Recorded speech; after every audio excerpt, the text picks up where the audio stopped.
Tonight we're reading Game Face. Playing Cole. Michael Janove. Playing Janice. Lucia Burns. Playing VERA. Liz, where am I? Okay. Liz Bove.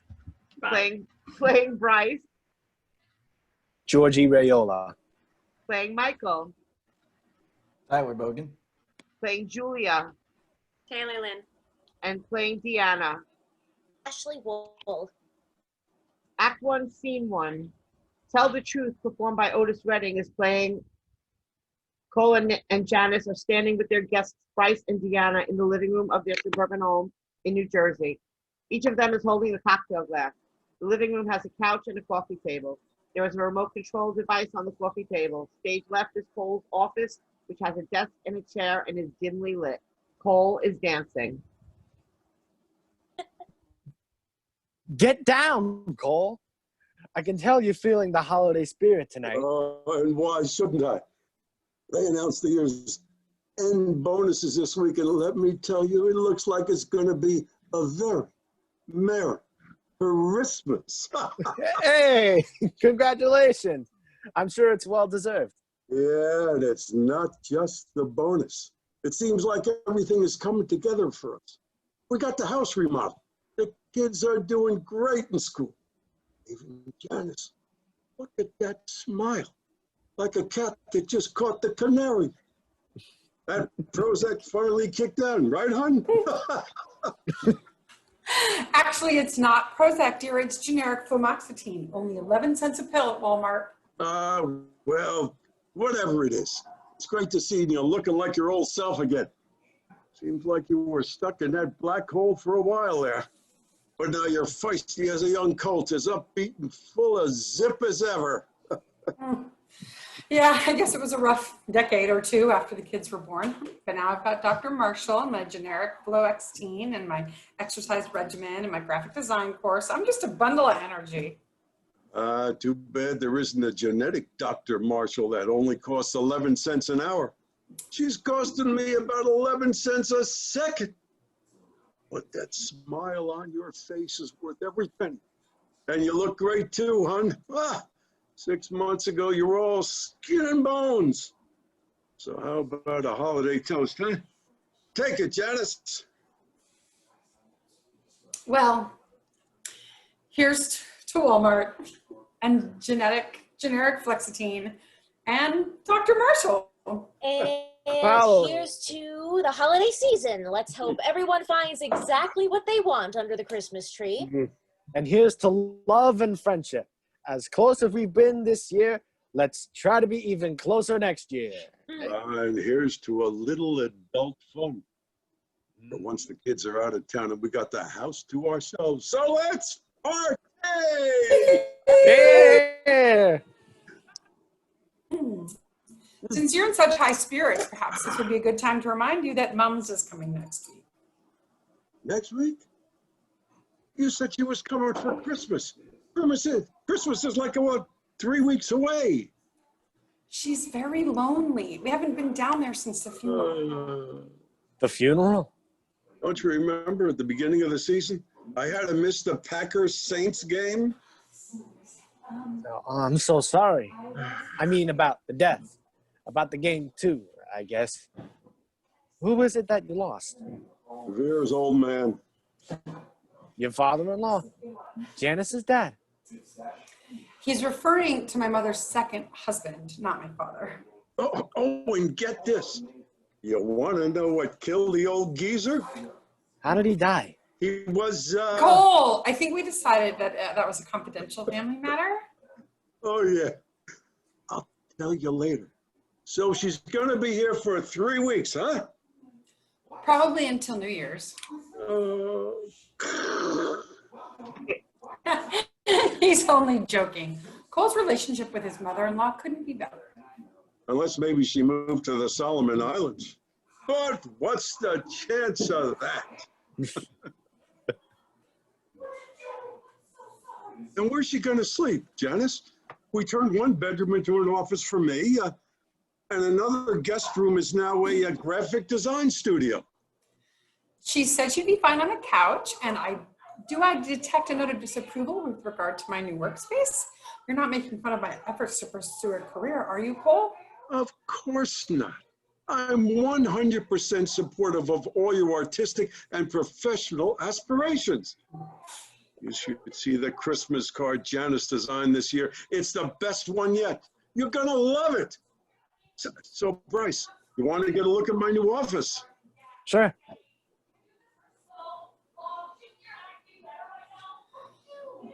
Oh, that's a beautiful blouse, Deanna. Thanks. Oh, and I love that skirt. Wonderful fabric. Was it very expensive? Oh, it was on sale. Cost next to nothing. Sounds like you got a real steal. I guess you're a very good shopper. Is it that you know what you want and know where to get it? Or do you just like to browse around and when you see something you like, you grab it? Well, usually And it really shows off your figure. I don't know how you stay in such great shape. I hate to think what my body would look like if I were your age and had 2 kids. How do you do it? Well, it helps to be unemployed. I take a different exercise class every day of the week. You should come with me sometime. It'd be fun. Yeah. Lights up, stage left. Cole opens a desk drawer, takes out a hand mirror, a vial of white powder, and a razor blade. He sits down, pours some of the white powder on the mirror, uses the razor blade to divide it up into 4 lines, stands up, takes a dollar bill from his pocket, and hands it to Bryce. So what do you do on Tuesdays? Tuesday afternoons are good for me. Tuesdays. On Tuesdays, I usually go to hot yoga. Hot yoga, huh? Do you do that in the nude? In the nude? Oh, no. Though I suppose you could find a place where they do. Sounds pretty sweaty. Oh, yes. It's an extraordinarily cleansing experience. Very cathartic. Cathartic, huh? You think you'd like it? I could give you a call before I go. Cheers, buddy. Yeah. Oh, thank you, sir. This Doogie stuff? Got a new source. I can tell. Excellent quality, Cole. Where'd you get it? It's a long story, but the bottom line is I stuck gold right in Bayonne, New Jersey. Check this out. You bought coke from a naked black chick? You want to keep your voice down. Sorry. This is Adele. Remember, I was late last Monday? Well, this is the reason why. I take it she's for hire? Mm-hmm. This girl does things that Janice had never even heard of. Oh, wow. And how about this one? Margarita. She's from Colombia. Tell me that doesn't take your breath away. Oh, I can't waste to taste it. And what about this little strawberry blonde? I swear to God, she looks younger than my daughter, but they're all 18 plus. The place is totally legit. Legit? Well, it ain't exactly a Girl Scout troop we're talking about here, and it ain't cookies that they're selling, but this guy, Reynaldo, runs a real tight operation, paying off the cops, no doubt. He's this Puerto Rican guy, but he's real polite and intelligent and well-groomed, very conversational, and no bullshit.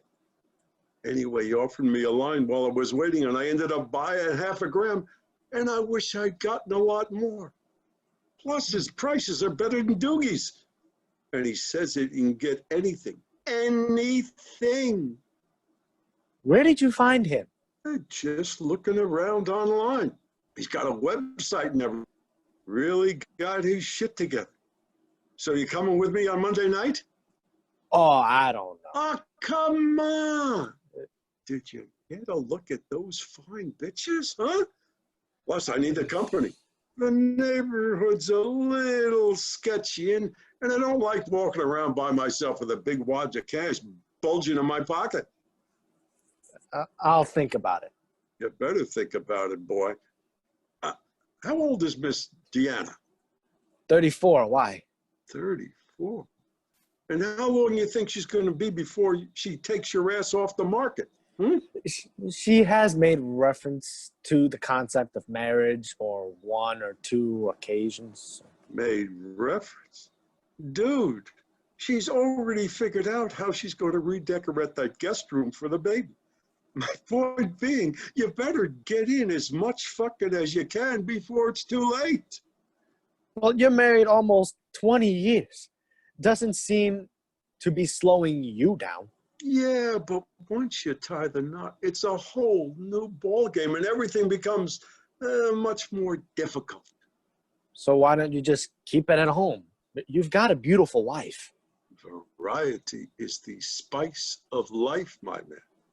And I don't like feeling as if I'm living in a cage. All right.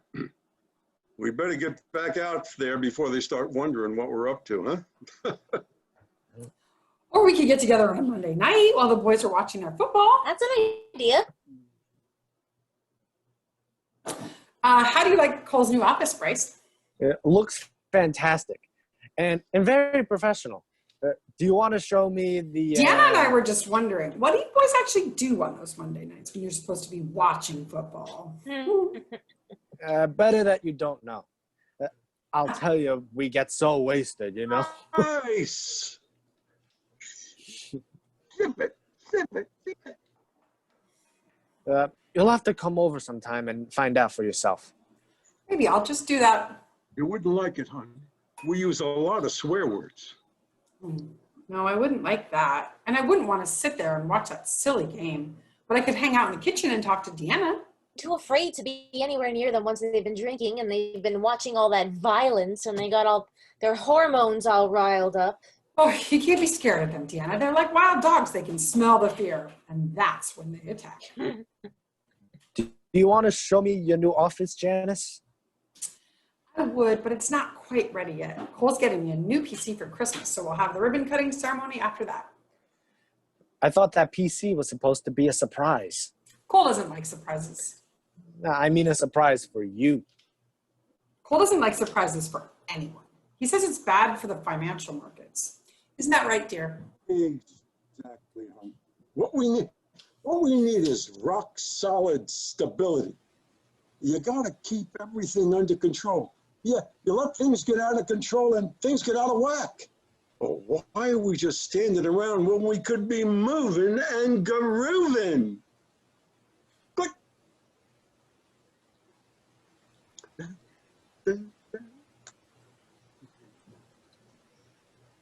Cole approaches Deanna and takes her Diana, hand. She mentions, looking good, girl. Good enough to eat. Careful, Cole. I bruise easily. Oh, such a delicate young flower. But you sure know how to shake those hips. You think so? I know so. You are one fine piece of talent. Could make a man go and do something crazy. Crazy? Like what? Crazy like forget who he is and get himself in a whole lot of trouble. Forget who you are, and what exactly is that? Huh? You got a real wild streak, don't you, Cole?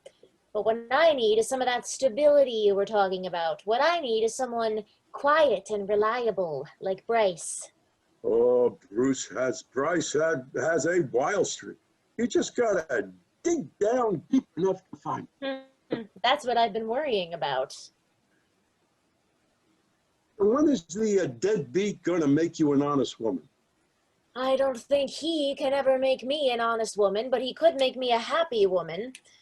And he could probably answer that question better than I can. He spends more time with you than he does with me.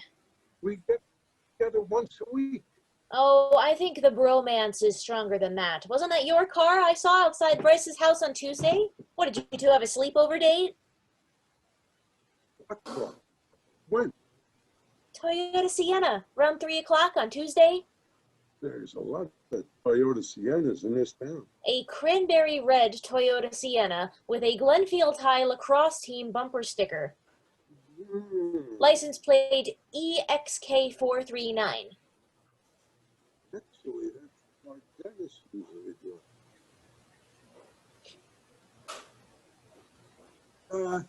Hey, What are you guys talking about that's so serious over there? Whoa, just a second.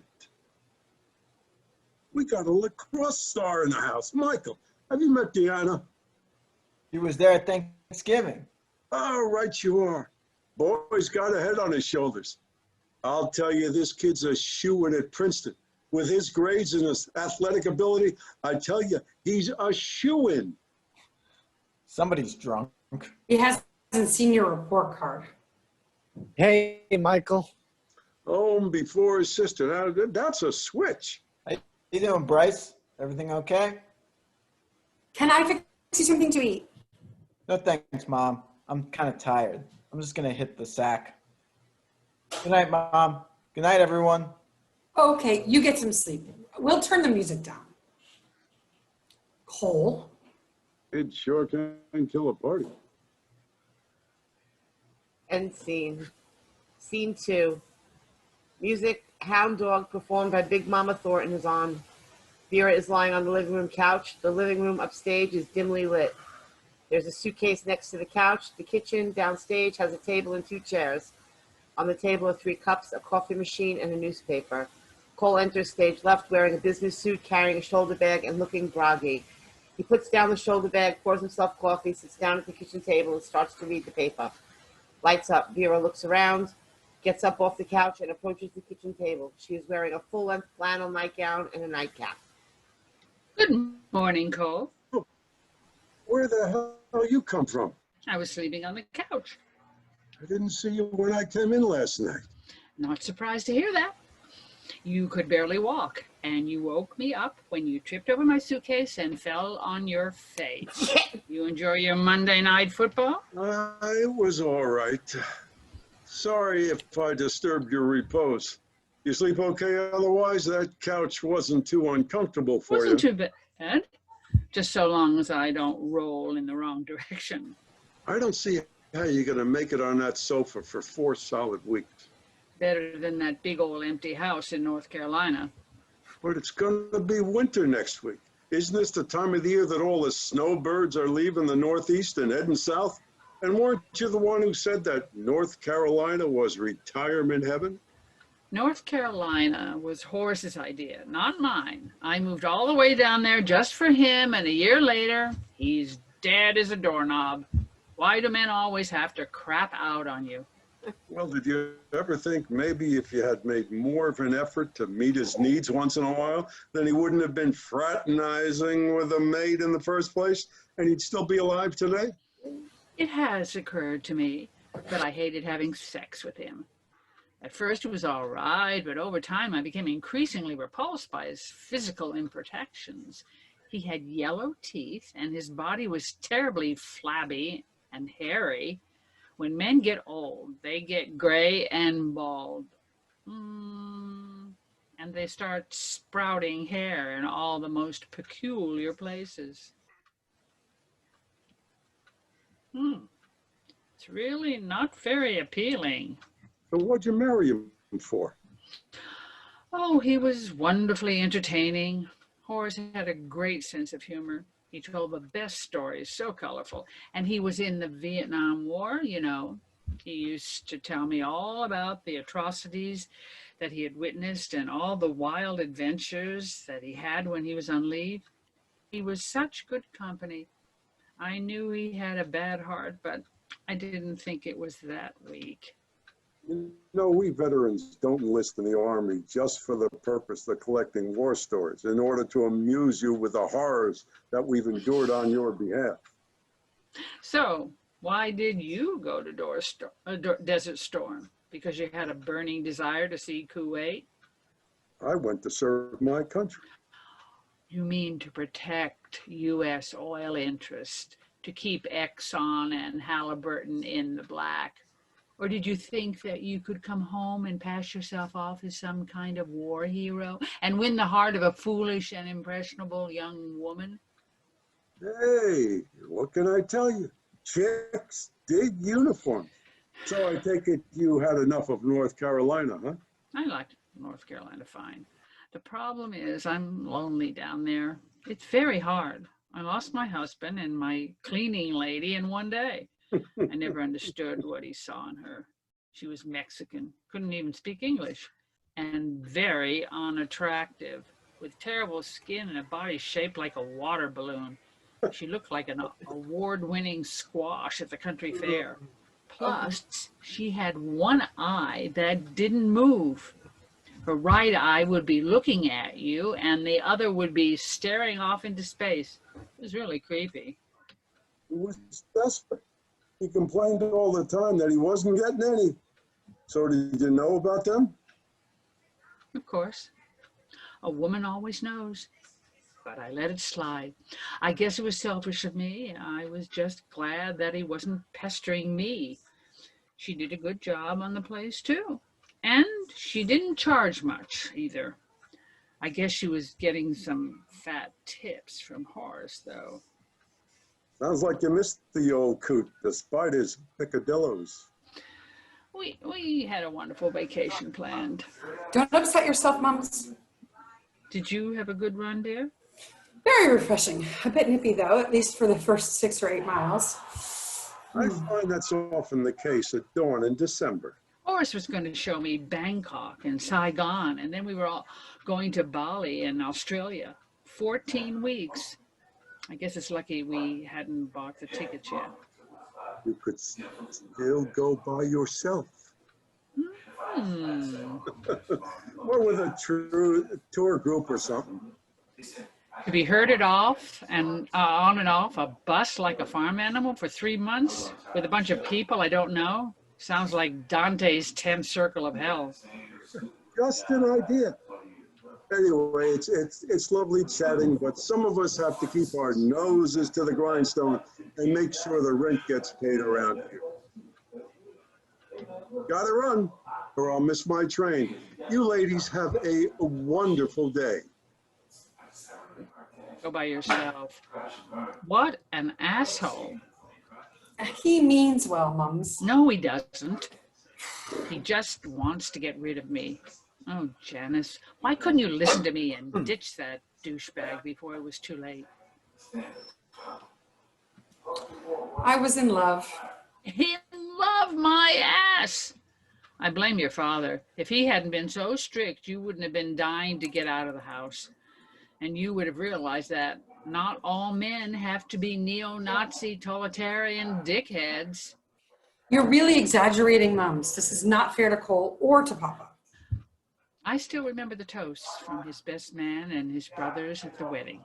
It was all very tongue-in-cheek, but the bottom line message was that he was a tyrant to his family and a selfish, spoiled, ruthless, narcissistic bastard. That's just because he's the oldest. He was always the strongest and smartest of the kids, and they viewed him as an authority figure. And I never told you about the earful I got from his cousin Dennis. It seems that Cole attempted to rape his wife, along with many other breaches of social etiquette. There's a long-standing feud with Dennis's side of the family. Well, I can see why. Cole says Dennis is just jealous because they're not as well off as we are. Obviously, it was a mistake to invite him to the wedding, but Cole gets along great with the rest of his family. Oh, really? How often do his brothers and sisters come to visit? Well, never. That's because they can't stand being in the same room with him. That's because they have their own lives, and we have our own family with 2 gorgeous, happy, healthy children, in addition to which he's an excellent brother. Yeah, that's how he's kept you trapped and destroyed your chance to develop your own talents. Cole may have his flaws, but we have a lot of shared goals, and in many respects, he's a model husband. I feel as if I'm very lucky to have him. You mean you're lucky because he doesn't physically beat you? This man has made you miserable for the last 20 years. It's called major depressive disorder, Mums. It's called being stuck with a lousy husband. Believe me, I know. Look, the kids are almost out of the house, Janice. So this would be a very good time to think about leaving him behind and starting a new life for yourself. Go where? You come to North Carolina. North Carolina is so far away, and it's so hard to get to. It's not hard to get to once you're there. And I'm so lonely now. I don't even have a maid anymore. So why did you fire her if you knew about it all along? I don't know, Janice. For some strange reason, I just don't feel as if I can trust her anymore. Who knows what she'll get up to next? Plus, I realized that whenever I saw her, it would remind me of Horace and how he died. Not to mention that scubby eye of hers. I guess I can just clean the house myself. But how am I going to find a new guy? You could try the internet. The internet? On the internet, I'll find some con man who comes over and murders me, then chops me up in pieces and puts me in a plastic trash bag. There's a lot of empty woodlands around there. They won't find that trash bag for 50 years. What a pleasant thought. You do know that susceptibility to depression is something you can inherit from a parent. And meanwhile, his girlfriend will assume my identity and take all my money out of the bank. Not that I have so much money. I wish I had more money. I'll go buy myself a boy toy. Mums! Yeah, you're right. I'd probably get bored with him after a month. It'd be a good month, though. After all, I put up with Marcus for 30 years, and he was as boring as mud. Hey, that's my father you're talking about. Papa was just quiet, maybe kind of stern too. He took everything a little too seriously. Janice, let me give credit where credit's due. It's true. Your father was particularly a saint, a very religious man. He worked like a dog his whole life just to support his family. But let's face it, he was a total dud, a complete drag to hang around with. The guy never cracked a smile. That's what made me appreciate Horace. Horace was a real live wire. He knew how to have fun. I guess you could say they both died with their boots on, one working, the other getting it on. But given a choice, I think Horace would have been a better role model for you. Your father lived a life full of repression, and he thought it was going to buy him everlasting peace and tranquility. Well, as far as I'm concerned, you got to be a real chump to suffer through a miserable earthly existence waiting for some immortal soul to be rewarded in the afterlife. Please don't tell me you're still buying into that crock of shit. All that censorship and self-denial doesn't save anyone's soul. It destroys the soul and puts you in a really bad mood. That's why you need to set yourself free, Janice. It's time to spread your wings. You could do so much better.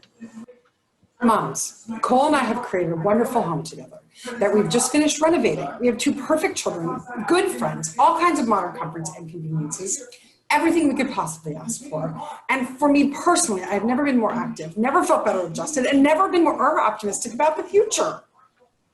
Can't bullshit a bullshitter, Janice. And you can't convince me just because you love your kids and you can afford to remodel a house that you are happy and satisfied being married to that man.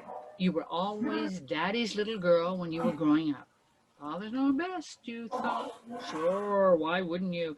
He was so big and smart and strong and self-confident, just like Cole. But it's time you finally started listening to me. Your whole life, you've tried to be a good girl, just like your daddy taught you. I thought you would have figured out by now that he was selling you a lot of propaganda. It's a nice story with a happy ending, but the problem is it doesn't prepare you for real life, because real life is a beautiful experience, but it's not some movie that you sit and watch and laugh at the funny parts and cry at the sad parts and then feel good when it's over. That's not how it works. And sometimes it gets dirty, mean, and nasty. So take your pick. You can try and be like your daddy and live your life in a fantasy world, dreaming about the kingdom come. But if you want to live in the real world, you can't just be the selfless, giving, nurturing, caring, Mary, motherfucking Madonna that you were brought up to be, because you're just going to be used and stepped on and treated like dog shit. If you want to find yourself some happiness out there in the real world, then you have to go out and grab it. And you might even have to be a little dirty, mean, and nasty yourself. I'm working on it, Moms. I really am. And please watch your language. I'm almost 65 fucking years old. I don't have to watch my language anymore. Well, there are innocent children in this house. Jesus fucking Christ. This is the 21st century, Janice. And in the 21st century, every man, woman, and child with internet access has officially lost whatever innocence they ever had. End of scene.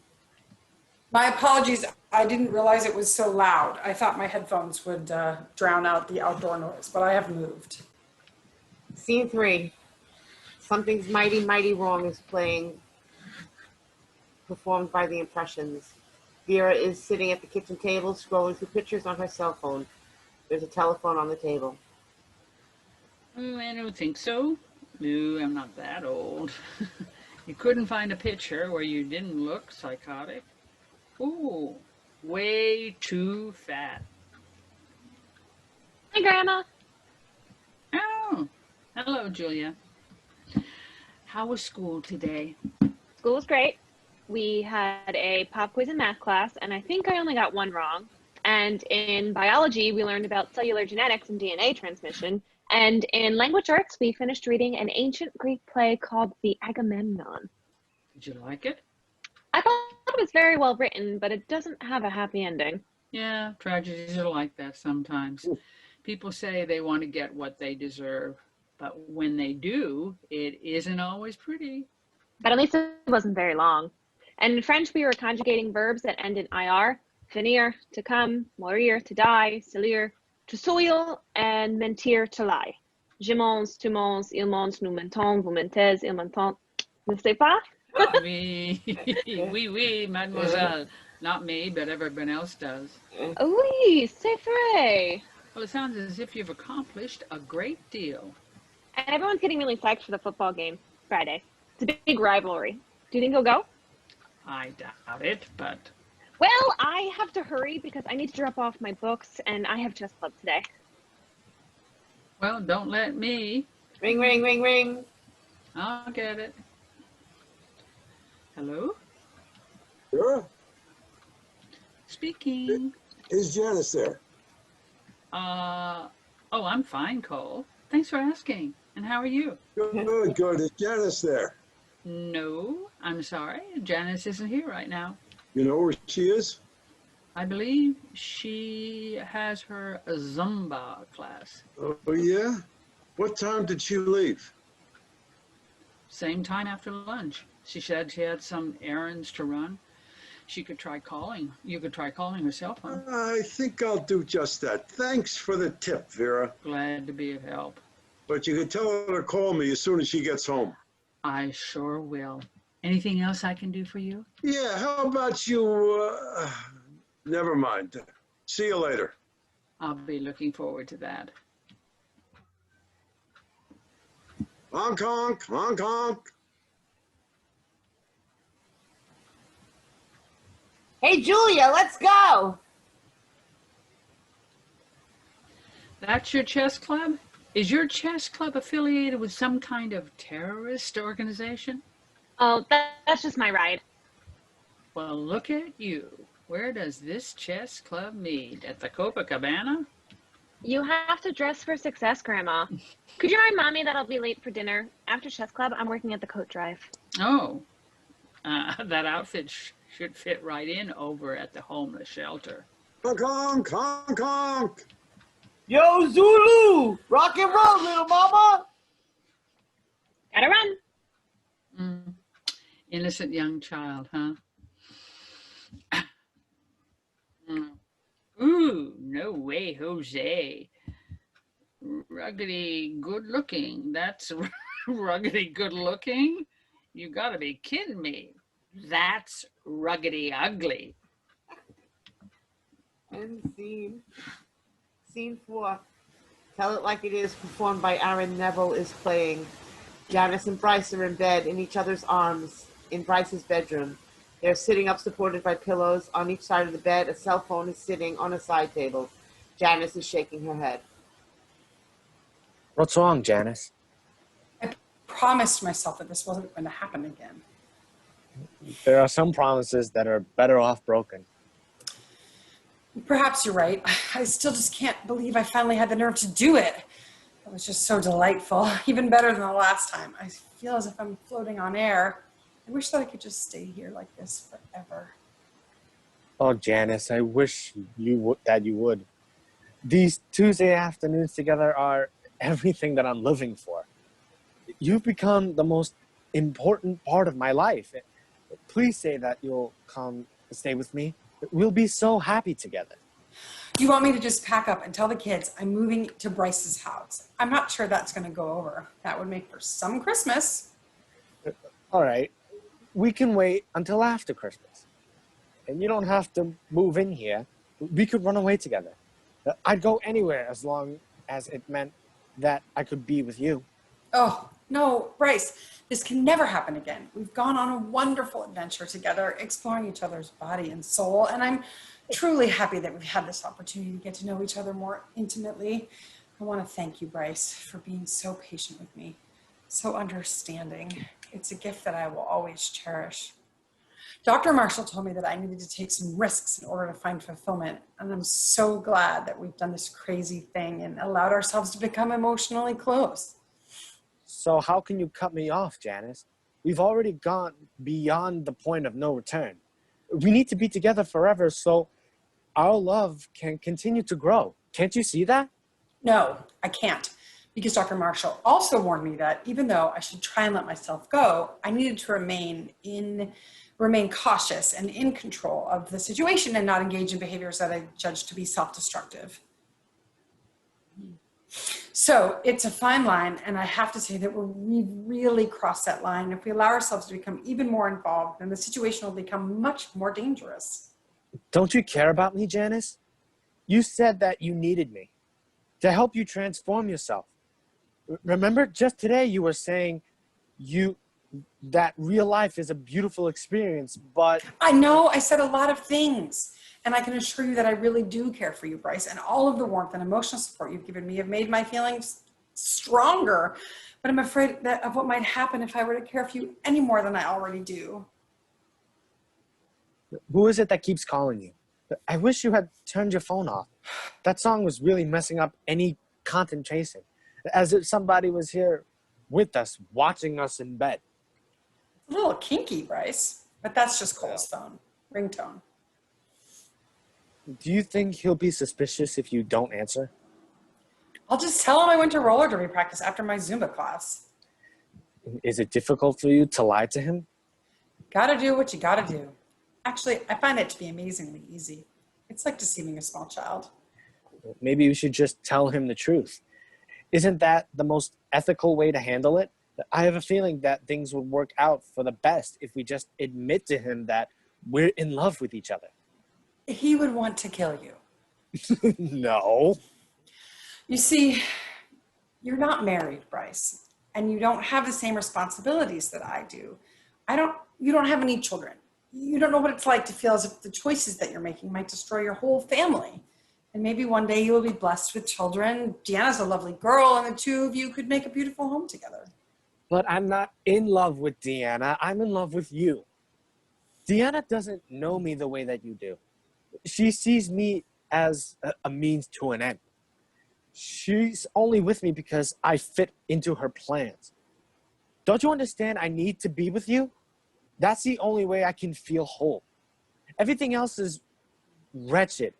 Without you, all I have is misery. I would love to come back here, Bryce. These have been the most pleasurable moments I can remember.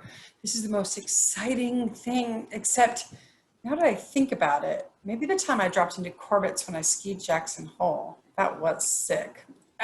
I was so sure I was going to wipe out. I thought there was no way I could make that landing. This is definitely way up there, though. But the point I'm trying to make is that ecstasy that we have shared, even though it has thrilled me to the core of my being, is merely a fleeting moment of passion. And if the ethereal emotions that we feel will never last if they have no foundation in a stable, healthy home environment. So how can you ask me to simply abandon my husband, to renege upon the commitments that I have made to him? Because he's not worthy of your fidelity. If I told you some of the things he's done, some of the things he's told me, you'd realize that you can't possibly stay with him. Don't go there, being Bryce. This romantic interlude of ours has been pure joy. Let's not ruin a bonding of our minds and bodies and spirits. Let's not ruin that with ugly accusations and recriminations. Let's remember this relationship as purely positive, as a secret excursion into bliss that will share deep in our hearts until the day we die. But that's also why we need to stop, because if we go on, we'll be doing irreparable damage to both of our lives, and as well as the lives of others, and I'm not going to allow that to happen. I'm sorry, Bryce, but I know this is the right thing to do, so I have no choice. And our feelings for each other will live forever, even if we never consummate them again physically. But you don't see, I can't live without you. Without you, my life has no meaning. Bully, Cole bully. again? Yeah, again? I should probably call him back soon. Oh my God, now he's calling me. I better answer it. I always answer when he calls my cell. Hello? Hey, buddy, what you up to? Oh, me? Nothing. Oh, yeah? Because I was in your neighborhood and I was thinking I should drop by and say hi. Unless you're busy or something. Busy? I'm not busy. It's Cole. He says he's coming over. All right. I should be there in 5. You're going out.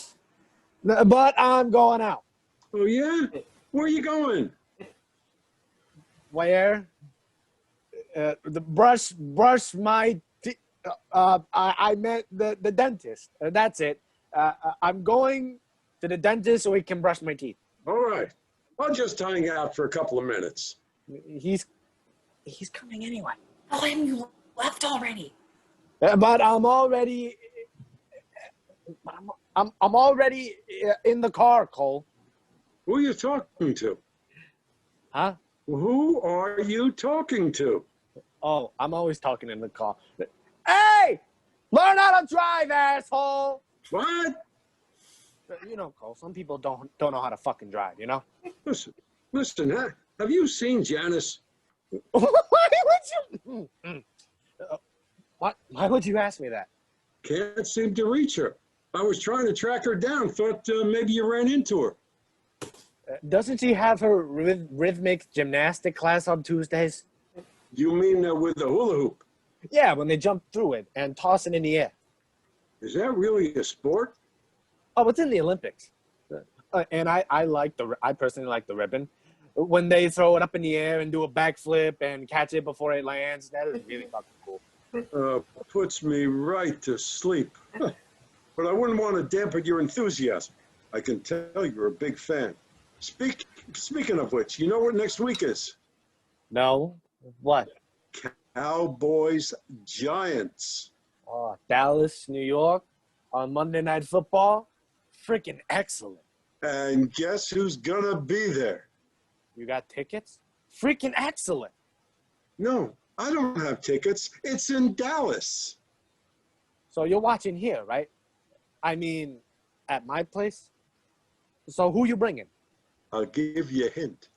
They'll be the ones with the cowboy boots and the pom-poms and the little white shorts.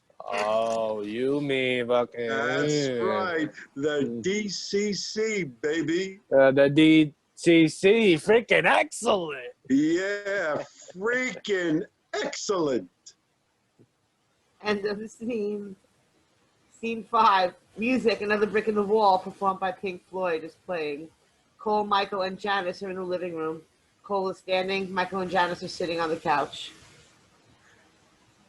We're just worried about you, son. You picked a really bad time to go into a tailspin. You're in your senior year. This is when your grades most matter for your college application. And now this? Wasn't such a big deal. Everyone's just making a big deal out of it.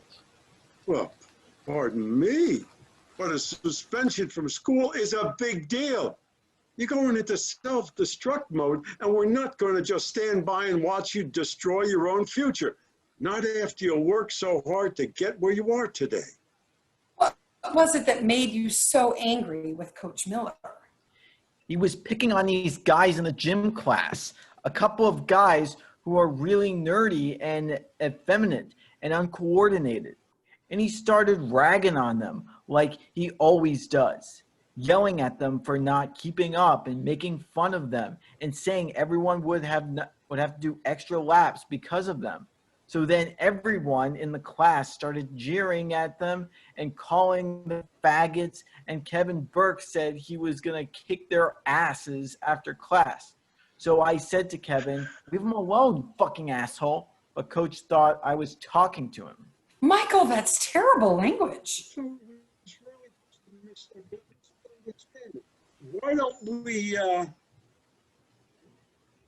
No, it wasn't a misunderstanding because he is a fucking asshole. Michael, I don't want you to speak that way, and certainly not in the house. son, you're gonna have to clear the air.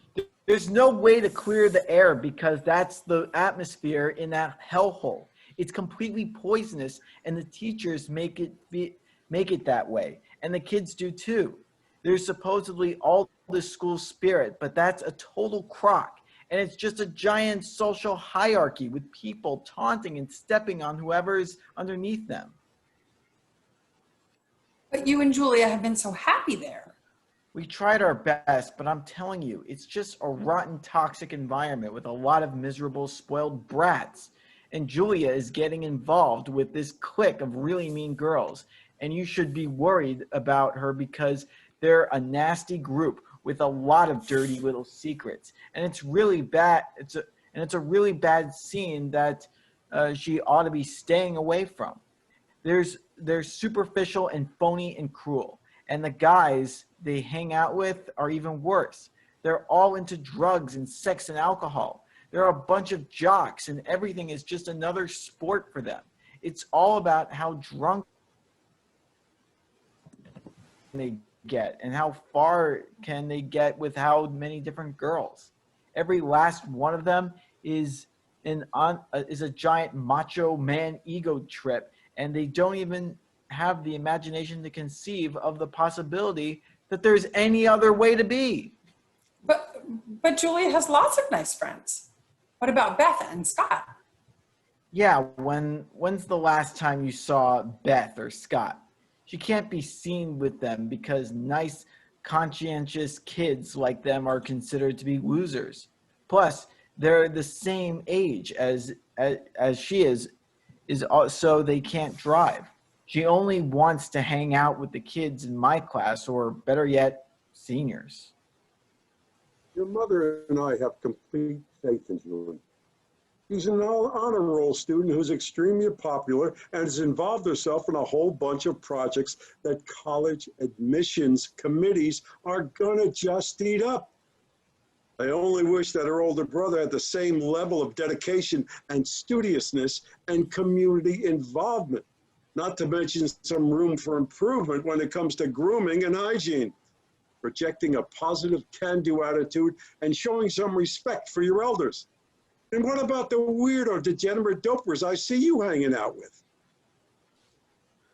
I'm talking about Julia, not about me. Look, she's a great kid and I love her with all my heart, but she's at this stage where she's very susceptible to peer pressure. And she sees this group of kids who are trying to act real grown up, and everyone thinks that they're so cool, and that's how she wants to feel about herself. So she would do anything to get in with them. I hear the way she talks, and it's like the most important thing in the world to her, and I don't want to see her get hurt. I don't want her to have anything to do with these assholes. Oh, Michael, please don't use that language. I'll speak to her about it. Well, as far as I can tell, Julia's doing great in school and she's doing great after school. It seems to me you're spending a lot of time worrying about other people's problems. Well, what you should be doing is straightening out your own. Is there any way to get it through your thick skull that these are pressing, time-sensitive issues that we need to deal with right now? Are you forgetting that this is lacrosse, coach, we're talking about? The spring session is just around the corner. So by the time preseason practice I don't want to straighten things out with Coach Miller. Coach Miller is a pig. You want to know what Coach Miller does in gym class? He lines up all the girls in the front row and tells everyone to touch their toes. Then he walks along the row, staring down their shirts and making comments under his breath about their breasts. Michael, do you think you could take just 1 minute to put aside your psychopolitical outrage and righteous indignation, justifiably though they may be, in order to focus on your own future, on your own goals? Coach Miller has made it very clear to me that you will be captain of that team next year, or at least co-captain. And he's your biggest fan. You said it yourself. He gives you all the playing time you want. Can you hear what I'm saying to you? I don't want to play for Coach Miller. Michael, does this have anything to do with that squabble you had with Kate? I didn't have a fight with Kate. So what were you two crying about? She looked like Sheer Hill when she left on Sunday. You weren't beating on her, were you? This has nothing to do with her. That's not what we think, Michael. I think you're just upset because you and Kate are going through a bit of a hard time. Now, trust me, once you two work things out, you'll be looking at everything in a whole new light. There's nothing to work out. Michael, I love Kate. Your father and I think she's a wonderful girl. But if the time has come for you two to go your separate ways, there are plenty of other fish in the sea, especially for such a young, handsome, and intelligent man as yourself. Son, I know exactly how you feel. If something were to come between me and your mom, I'd go crazy out of my mind. And the only thing I could think about was how I could destroy whatever had come between us. Everything else would go straight out the window until I had accomplished that mission. But you and Kate aren't bound to each other with a sacred vow of fidelity, like your mom and me. So chivalrous thing for you to do is to step aside and give her the space she needs. I know those teenage hormones are, and I know right now it feels like the end of the world. But maybe she'll come back once she's had a chance to play the field. And believe me, even if she doesn't, I know you'll be able to find the strength to move on. What about that Pritchett girl? Kate and I are fine. What's her name? Chelsea. Remember we went to that pool party last year? She was wearing that tankini. I'm not interested. Oh, she looked pretty darn nubile, boy. Definitely got a few curls in the right place. And she was checking you out. Her father's loaded, you know, but she's got those braces off by now. Maybe even moved up to a D cup. I mean, don't get me wrong, Kate's a very pretty girl, but you have to admit she's a bit deficient in the memory department. Oh, is it really necessary? Well, he brought it up, and this is no time for beating around in the bush. This here is a crisis situation. Brought it up? I was talking about Coach Miller, and I know it's hard to believe, but in spite of her diminutive breast size, Kate and I are fine. We both know that we both know what we're doing. That's not the problem. The problem is that school and the rotten students and the worthless administration and the know-nothing teachers and that dirtbag Coach Miller. Son, just listen to what you're saying. You don't like your school. You don't like your lacrosse coach. You don't like your fellow students. You're broken up with your girlfriend for no apparent reason. Your grades are falling because your teachers are no good and you lost interest in your studies. You've completely lost your way, I mean. If you don't care about your girlfriend's teats, what do you care about? Now, what your mom and I need to hear from you is a straightforward plan that you could commit to, laying out how you're going to pick yourself up and pull yourself out of this slump. Starting today, young fella. I don't have a plan. It is what it is, you know? I can't change the world. Maybe not, but you sure can change yourself. And if you can't come up with a plan, I'll give you one. I think maybe it's time to strike out in a bold new direction before it's too late.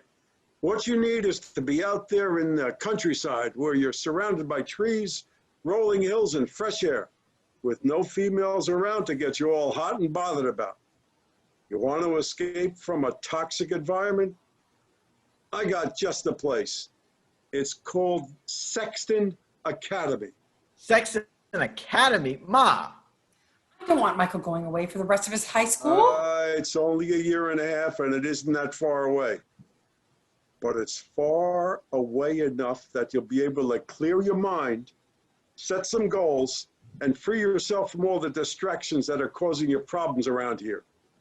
So I'm gonna make some calls and see if I can get you in there for the second semester.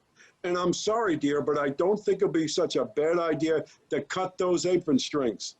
Too much coddling can have a serious deleterious effect upon the development of a young man's character. Too much coddling. That place is a third-rate military academy. Well, it made a man out of me. End of scene. Scene 6. The Payback, performed by James Brown, is playing. Cole is sitting on the couch in Bryce's living room with his feet up on the coffee table. He is looking downstage as if watching television. There is a remote control device on the coffee table. Bryce, get your butt out of here. Here they come. Be right there. Oh my God, she's my favorite. Where's your damn remote? Here, I'll pause it for you. Check it out. The skinny blonde's the one with the long legs. Get a load of those hippos. I looked her up online. Her name is Linda. She gave an interview in which she professed a deep belief in Jesus Christ our Lord and said that she's saving herself for marriage. This here is the last 22-year-old virgin in America. No wonder her crotch is so perfectly formed. There ain't never been a cock up in there. Just look how tight those shorts are. Oh, holy fucking shit. You can see that crack. I swear to God, I can see the crack of her twat. I guess if you use your imagination. Oh, imagination my ass. I could see those pussy lips quivering. They're talking to me, begging for my dong. Here, let me back it up for you. Okay, now watch it in slow motion. There, you see? If you say so. If I say so. Well, I'm sorry, Bryce. I guess you get a better view of that snatch next time she asks you to shave it off her, but for the time being, I'm afraid this is the best we can do. Oh, damn! Okay, here's a toast. To Linda and the entire Dallas Cowboy cheerleading squad. Slug it, you wimp. Ah, that a boy.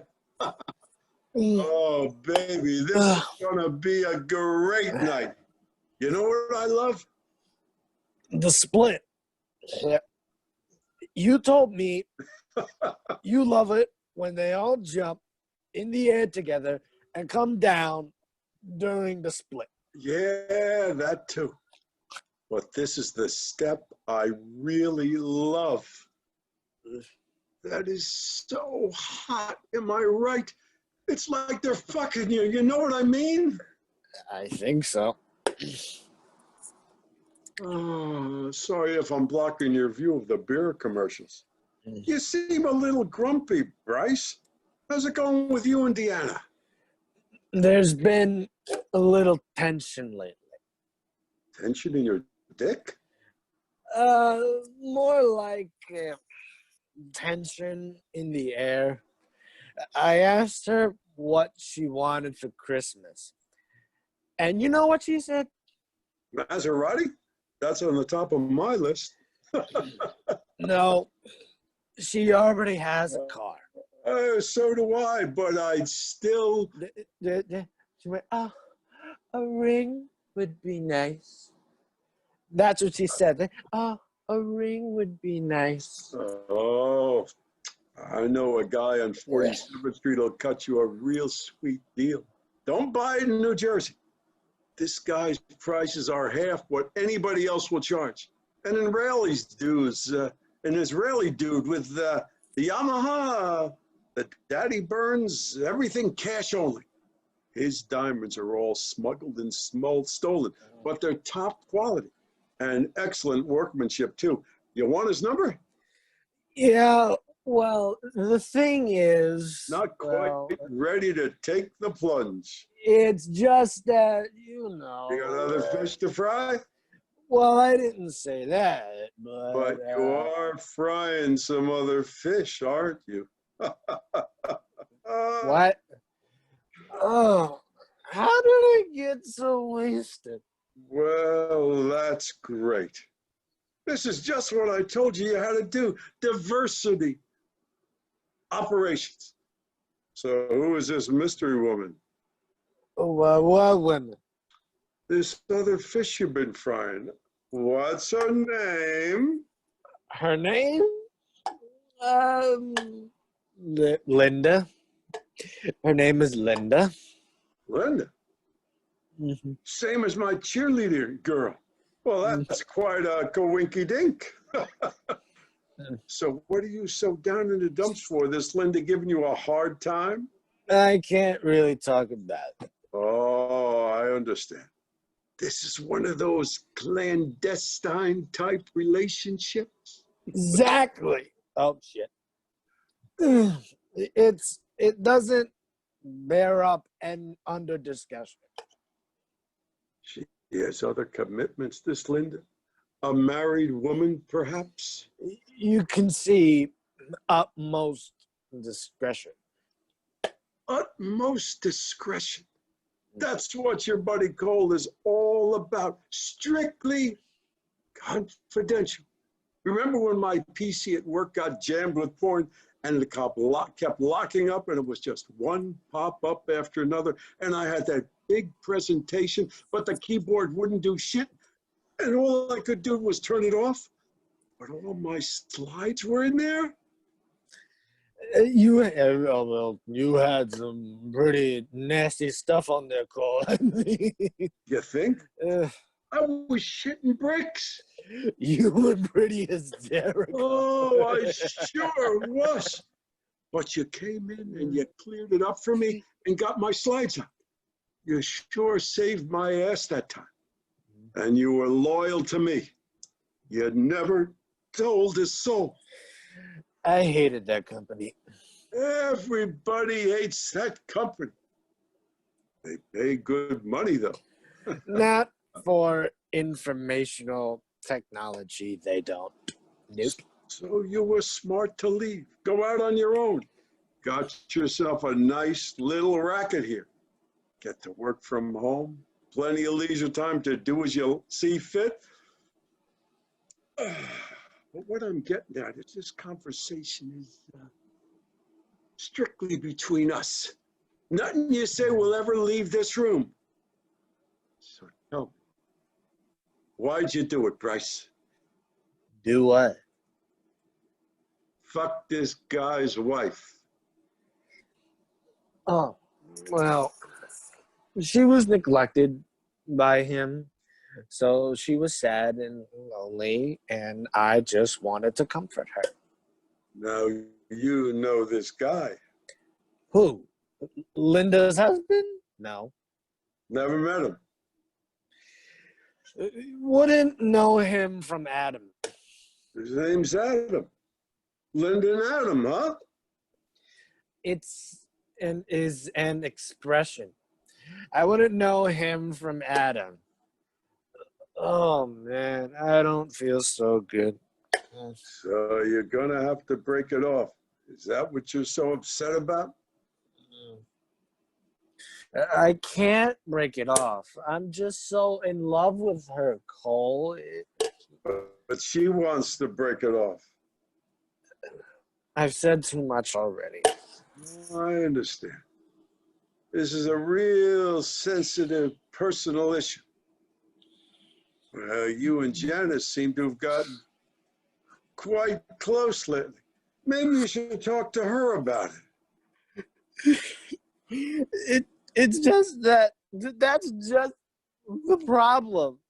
She won't even talk to me about it. Oh, no? Did you two have a fight? Well, not really a fight, just a disagreement. Oh, well, let me give her a call. The three of us can work things out right here and now. No. You can't call her now. Why not? What is it, Bryce? You know she told me about it. Told you about what? About the affair What affair? between you and her. With Janice? She said she was here last Tuesday. Tuesday? And the Tuesday before that. She told you? Of course she told me. Honesty's the best policy, right? Honesty's the best. Yeah. I'm so tired. I'm not mad at her. You've always been a good friend to me, Bryce. You and me, we've been through a lot together at work, here, out on the town. All those Tuesday morning train rides when we both totally hung over from getting blotto the night before. So I don't want to make a big deal out of it. All I'm asking, I just want to know how it happened. What happened? Come on, Bryce. Try to keep up. You know, your Tuesday afternoons with Janice. I don't know how it happened. It just happened. I mean, you were so busy with your work and your involvements with other women, and she was feeling as if her life was empty and unfulfilled, you know? So she wanted to break out of that box and try something daring and exciting, and I wanted to help her. So you were just trying to help. Yeah, I was just trying to help. I didn't know I was gonna fall in love with her. Hey, the game's going. But you never told Janice about those involvements, did you, Bryce? No, I would never do something like that. No. You would never betray me like that. No, of course not, Cole. No, of course not. I mean, you'd fuck my wife, though. She's so beautiful. She is. Janice is still a strikingly attractive woman. I'm just so in love with her, Cole. I can't help myself. I mean, you know, I love you too. I don't know what to do. I'm crazy about her. All I do is think about her, and you've got the kids, and it's a mess. I just can't live without her. It's okay. You won't have to. No? You go to sleep now. Okay. Cole stands up and Bryce, who is leaning against his shoulder, falls awkwardly into a prone position, banging his head. Cole takes a pair of latex gloves out of his jacket pocket and puts them on. End of Act 1. Act 2, Scene 1. Every Breath You Take, performed by Sting, is playing. Vera is sleeping on the living room couch, barely noticeable. A suitcase is lying on its side next to the couch. Stage left, in Cole's office, there is a desk and a chair. Cole enters stage right. He crosses stealthily, trips over the suitcase as he passes the couch, and somersaults to the ground. Oh. Fucking suitcase again. Oh.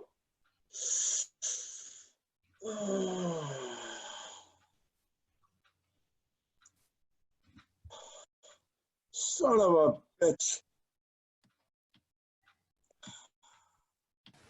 Cole picks himself up and exits upstage. Vera gets up, tiptoes to the office, crosses to the desk, and opens the desk drawer. She takes out the latex gloves, then takes out the plastic bag containing the vial and holds it up to examine it. End of scene. Scene 2. Santa Claus, performed by Sonny Boy Williamson, is playing.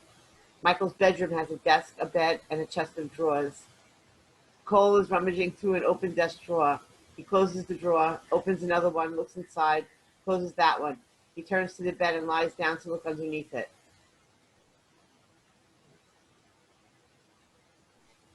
Where did you put it, you little motherfucker?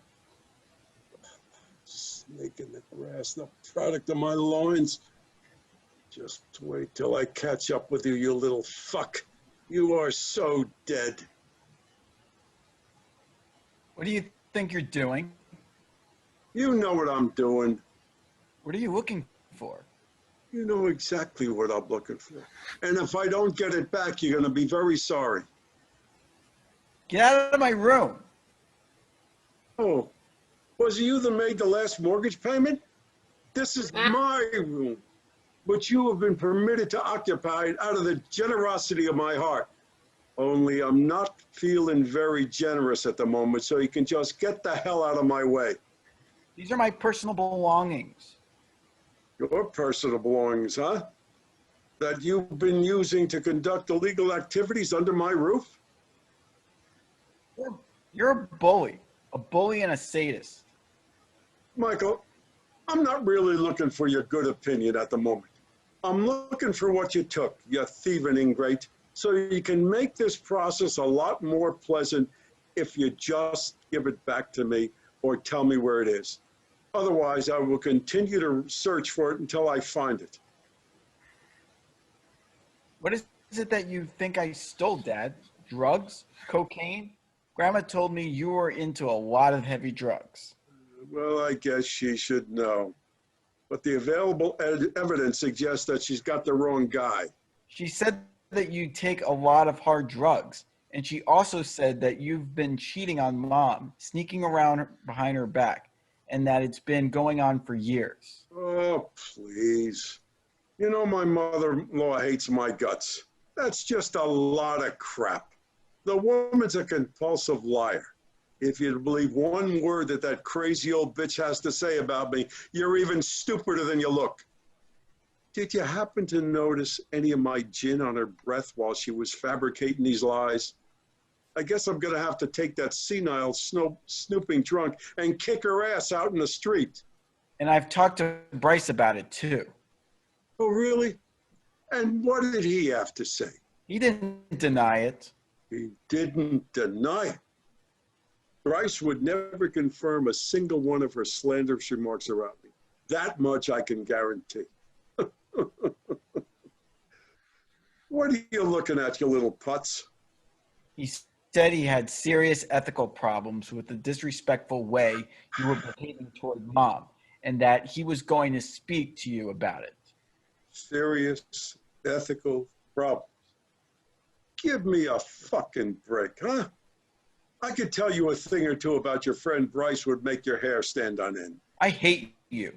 I hate you for what you've done to my mother. She's a talented, creative artist, and you've turned her into your servant. You stifled her and repressed her and made her miserable, forced her into the role of a suburban soccer mom, turned her into someone she doesn't want to be, someone that she despises. How dare you? I treat that woman like a goddess. She has never had to lift a finger to do a lick of work since the day we got married.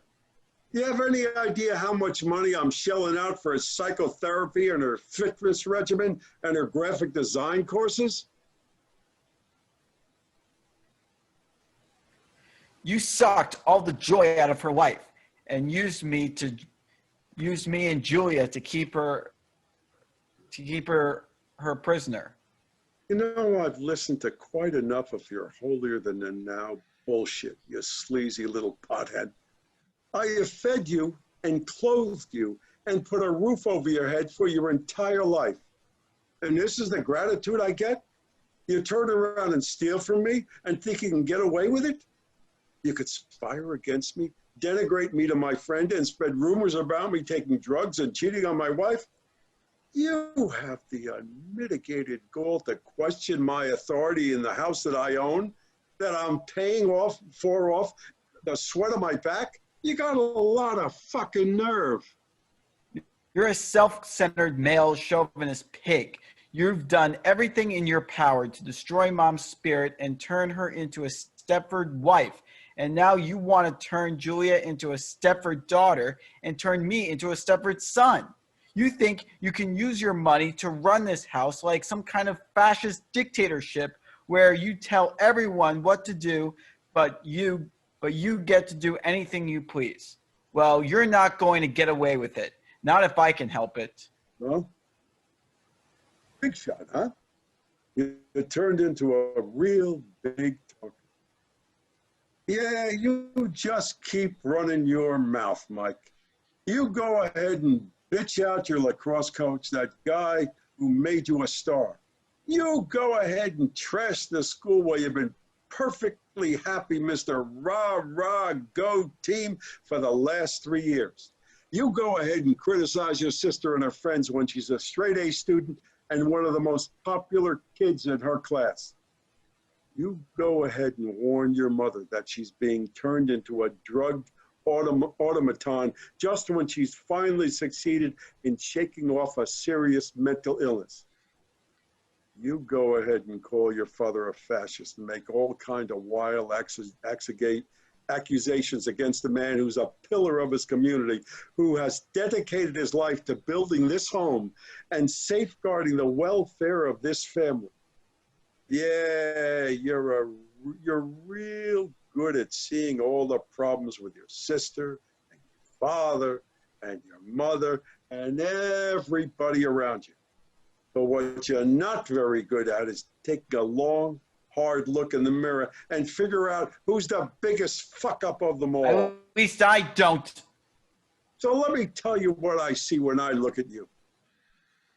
I see a guy who had it made in the shade. Write your own ticket. Any college in the country, any college in the world, for Christ's sake. And all you had to do is not fuck it up. But no, you piss off your lacrosse coach and then just bail on the whole team. You bring home C's on your junior year report card. You decide not to run for class office. You refuse to go to the SAT practice course I paid for. Talk about crash and burn. You're just throwing it away with both hands. And what about the kid? You had the most gorgeous girl in the school. Everybody loves her, everybody. But you had to go blow it too, huh? What? Was she too conventional for you? Not artsy fartsy enough? Or is that you didn't have enough time for her? Well, of course not. You have much more important things to do. You're too busy smoking pot and going to see cult films with a bunch of alienated, psycho-intelligent freaks. I'm sorry. I just don't get it. And then you sit there and criticize the way I've handled the relationship with my wife. I'll tell you what. Maybe after you've created 20 years of harmonious, conjugal bliss, maybe then you'll listen to what you have to say. But until that time, I think you'd better shut your mouth, boy. I don't want to hear it. I'm 17 years old and I have a right to my opinions and a right to express myself. And there's nothing you can do about it. That's true enough. You're 17 years old. And if you decided to ruin your life, there isn't a hell of a lot I can do to stop you. But it ain't gonna be in my house. We'll see if they can straighten you out down in Pennsylvania.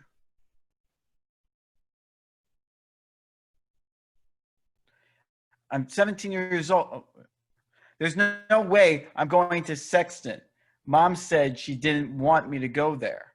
Oh, yeah? Well, I guess you got it all figured out, wise guy. So you just go ahead and go crying to your mommy that daddy's being mean to you and daddy's some kind of drug fiend, sex addict, Nazi, child molester, jihadist, or whatever other bullshit your grandma has been planting in that little brain of yours. Yeah, go tell her how you don't want to be sent away.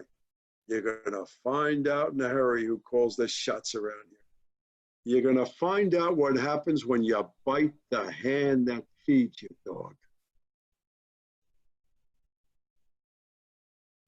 Are you done? Can you please get the hell out of my room now? First, you're going to have to empty your pockets.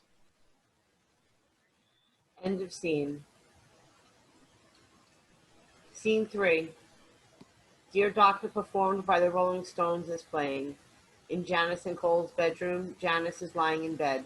She is completely under the covers from head to toe. Janice, you ready? Janice, it's about time to go, hon.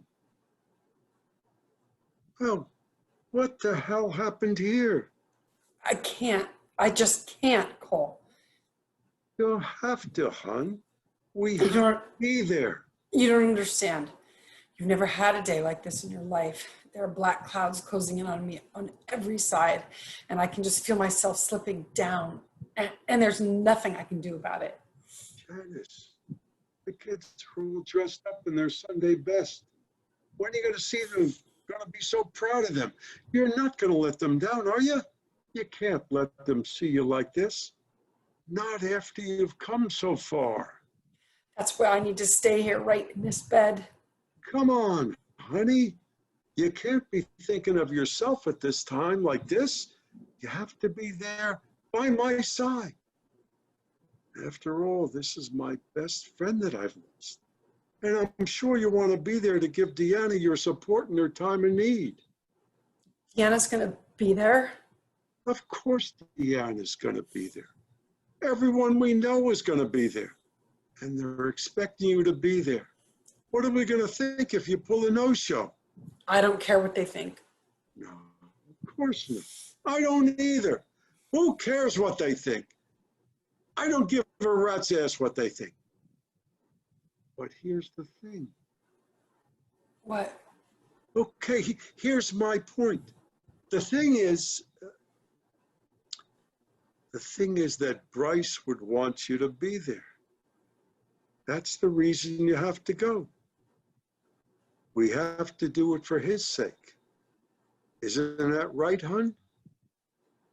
Cole, it's just that, you see, the problem is, what I mean is, What, hon? I don't know, I can't help thinking there was something we could have done to prevent it. I feel as if it was all my fault. Well, that's ridiculous, hon. You have to accept that there are some things that are just in God's hands. Think of all the drugs they found in that autopsy. That's what I'm saying. Just the fact that he was taking all those drugs and that he could do that to himself means that he must have been in terrible emotional pain. Why couldn't we see that and do something to prevent it? Well, I have to say he was definitely in a lousy mood while we were watching the game. Like I told the cops, no fun to be around at all. But you see, honey, probably the reason he was hooked on all them hard drugs is that he was psychologically depressed, which is why he done himself in the first place. It makes me glad that you were able to find Dr. Marshall and your generic fluoxetine before a similar tragedy befell you upon our family. But he'll just be lying there, accusing us. Accusing us of what? We didn't do nothing. I can't look at him. I can't look at him, Cole. Don't make me look at him. You don't have to, hon. You don't have to go up to the casket. We'll get you a seat in the back. And it's easy. You'll see. You can cry as much as you want, and you just wipe your eyes and sniffle. And then what you say to everybody, what you say is, he's in a better place now. That's all there is to it. You can do this, hon. I know it. I can't. I just keep thinking, maybe I should call Dr. Marshall. Come on, Janice. You were fine at your daddy's funeral. Remember what we said? It's just the cycle of life. But he was old and Bryce was young. Yes, but his time had come. The Lord calls us when he sees fit. That's a load of bull. Well, I know that, and you know that, but it's still comforting to say, don't you think? Plenty of people die young. What about your hang gliding instructor? He wasn't even 30 when he crashed. Poor Gerald. And that couple you went helicopter snowboarding with who got caught in that avalanche down in Chile? You're not making me feel any better. Well, aren't you glad you didn't go with them? You see, my point is that stuff happens, hon. It's all a part of life. But you can't just roll up in a cocoon and give up. Think of your mom's maid. Now, if Consuela, who basically screwed her both to death, can't turn around and show up at his funeral with her husband and 4 kids, with the guy's wife on the other side of the casket staring her down, then what's your excuse? Not to mention that she lost her job and the old man gave her a black eye.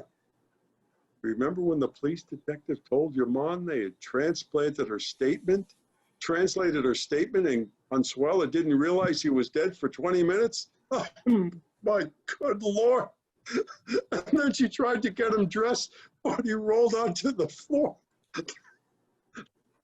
Now I ask, wouldn't you just love to have been a fly on that wall? Oh, you gotta admit, Horace's funeral was a real laugher, if there ever was one. All those Nelson Rockefeller jokes. He came and he went. They're standing there stone-faced, trying to give Consuela the evil eye, but not knowing which eye to look at. And cursing a blue speak about canceling the trip to Bali. Tell me the whole scene didn't strike your funny bone. It was humiliating. It was shameful and humiliating for everyone involved. Well, yeah, but hon, it's just a matter of how you look at things. Okay, think of it this way. It's one more Christmas present that you won't have to buy. I already got him one. All right, Janice. I've had enough of this. You're a strong woman. Remember after Julie was born and you kind of had a nervous breakdown and fell into a deep postpartum depression? But you pulled yourself out of it, didn't you, hon?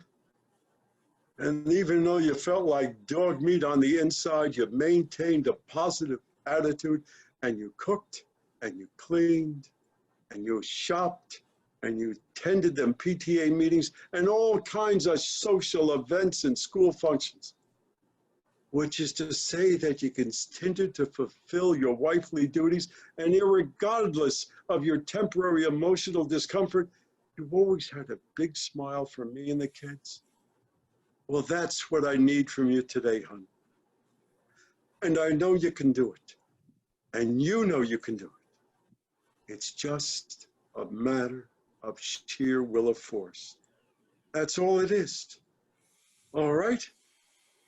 So now on 3, we're gonna get you sitting up. Ready? 1, 2, 3, go! There we go. All right. Now let's get a look at that beautiful smile. Yeah, that's my girl. That's what I'm talking about. Put on that game face.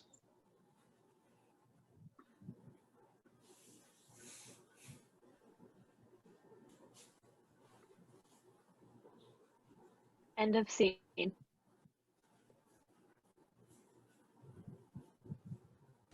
Sorry, I'm muted.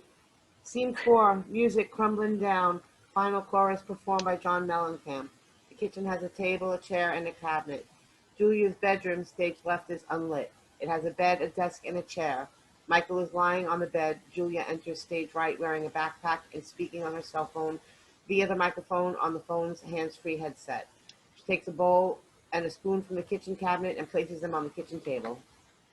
He said, "This is what I get for having a crush on a sophomore." Yeah, I know what he was doing. I said no, so that makes me immature. Still, I feel bad that he said it. No, I'm not. With Scott.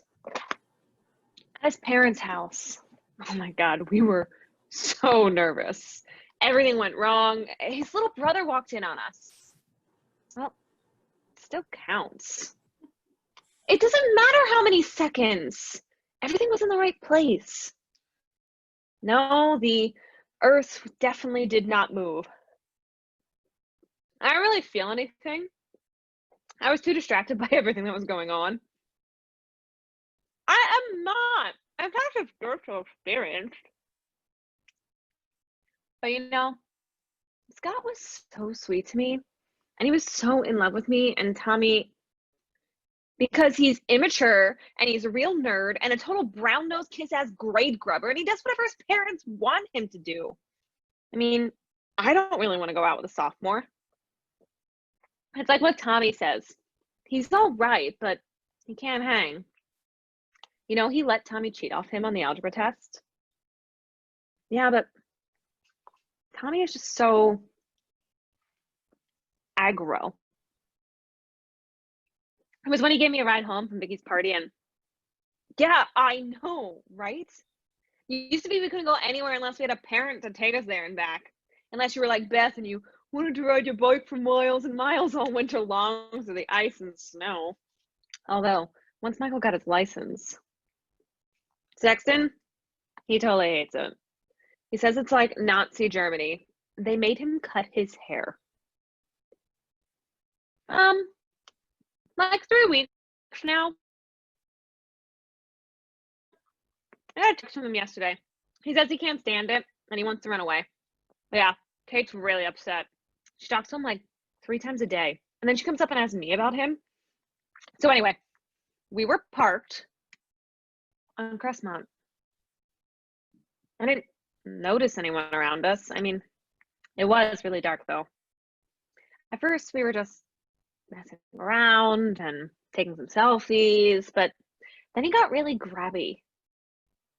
I just told him I didn't want to.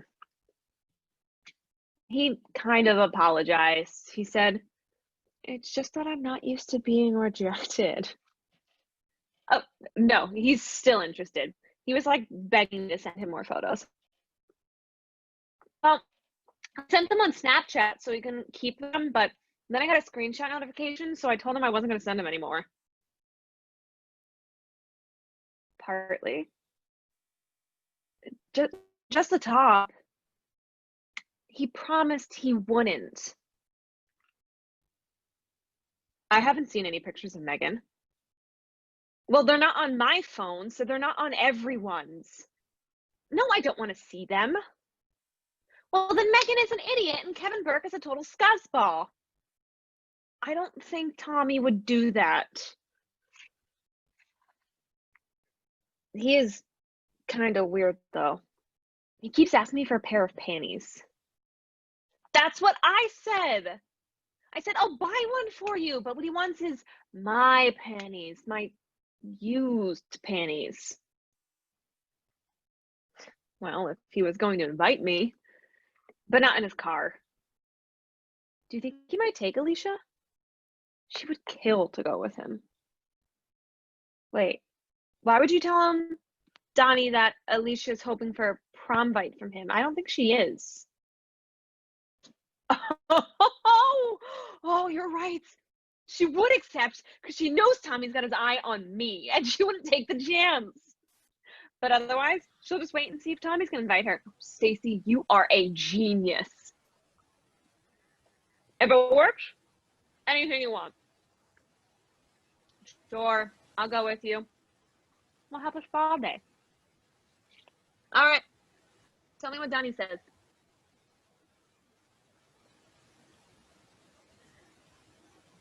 Lights up stage left in the bedroom. Michael, who is lying on her bed, swings his feet to the floor and sits up as she enters. He has a crew cut. The bed is so oriented that Michael is facing stage right. Julia is downstage from Michael so that neither she nor the audience can see the right side of his face. Oh, what are you doing here? Great to see you too, Jules. I came in here because there's all this stuff all over the place in my room. Yeah, Grandma's pretty much moved in there. But, I mean, what are you doing here, back in New Jersey? It's a long story, but the bottom line is I hate that place, and so I took off. So you're coming back to Glenfield?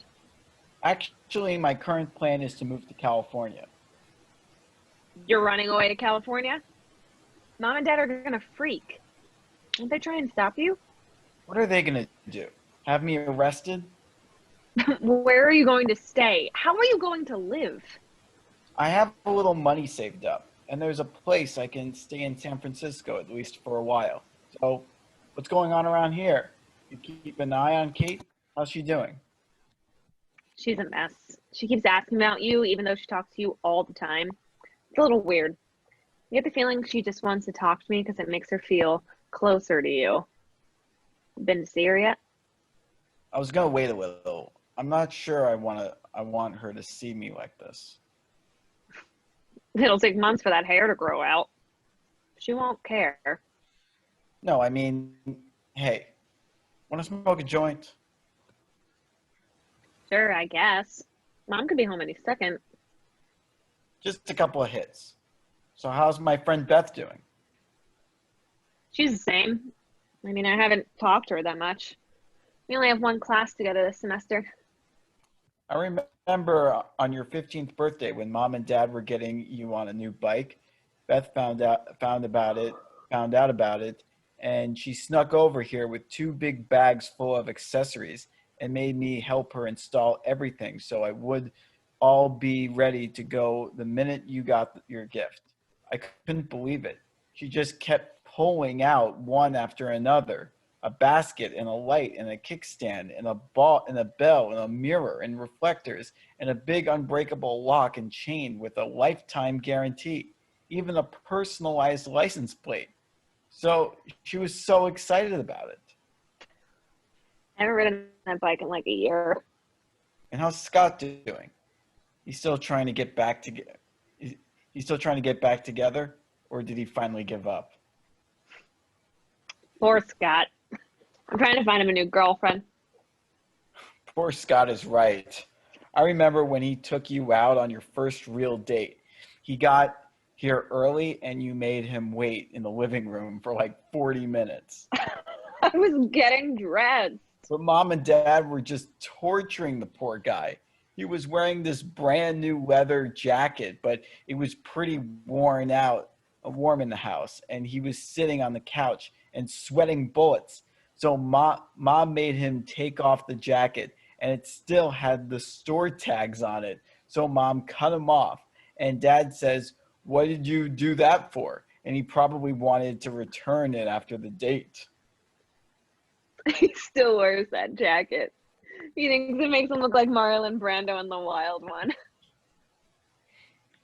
And he was holding this beautiful bouquet of a dozen pink long stem roses, but he was throttling the poor flowers, just squeezing them to death.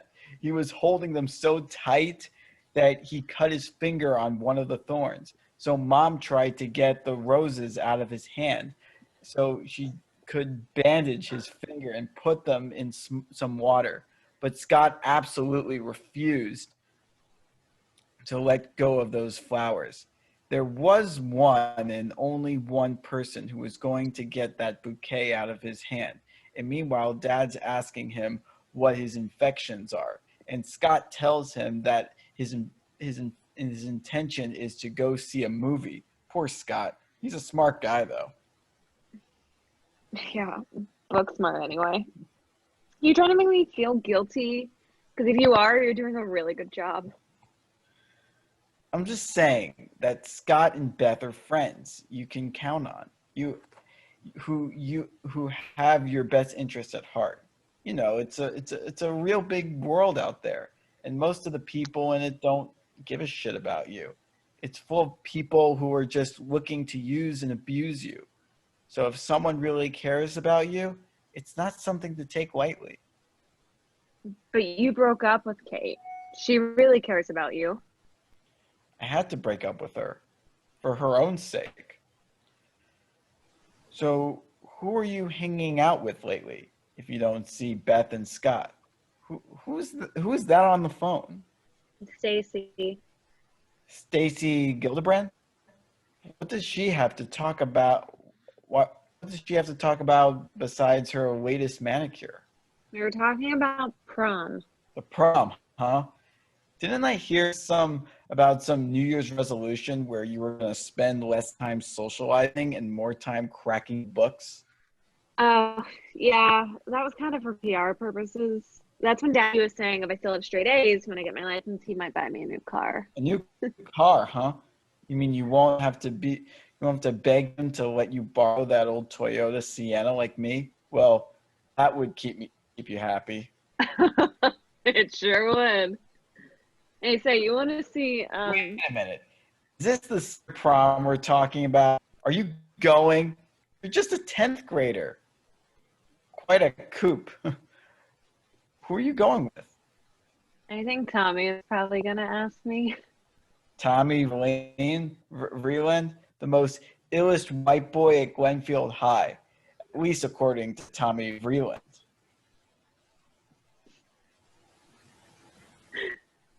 You know they got a contest going, Tommy and Kevin Burke.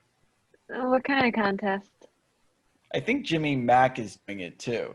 Jim McFarland, Corey's brother, but he's way behind, and some other guys. What kind of contest?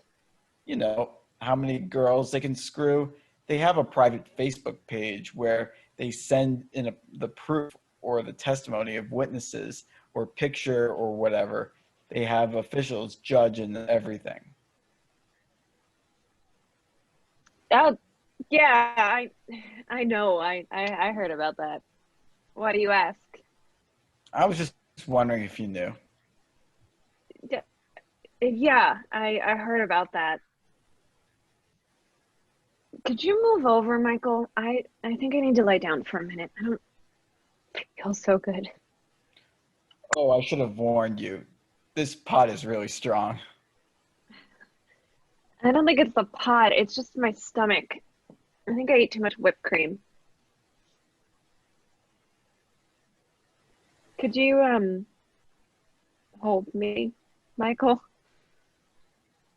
Sure, Jules. Don't worry. Miggy's here. What's the matter? Talk to me, Jules. I feel like I'm trying to swim across a river and I'm swimming as hard as I can, but the current is really strong and I just keep swimming so I don't drown. But I feel like even if I make it to the other side, I don't know where I'll be. It's just because that current just keeps dragging me downstream. You'll make it, Jules. Just don't go over the falls. I need a boat. How about an airlift? I'll send in the chopper. You're abandoning us. I have to go, Jules. I don't belong here. But I'm ruined, Michael. I'm going to be a total laughingstock. Julia? Julia, aren't you supposed to be at your debating society meeting? It ended early, Ma. Julia, I'm now realizing that this is a conversation that we should have had earlier on. But when you start seeing someone seriously, there are a number of important issues that you and I need to discuss. But I'm not seeing anyone seriously, Mom. Oh, well, pardon me, Julia, but who is that person lying in your bed? That's Michael, Ma. Michael who?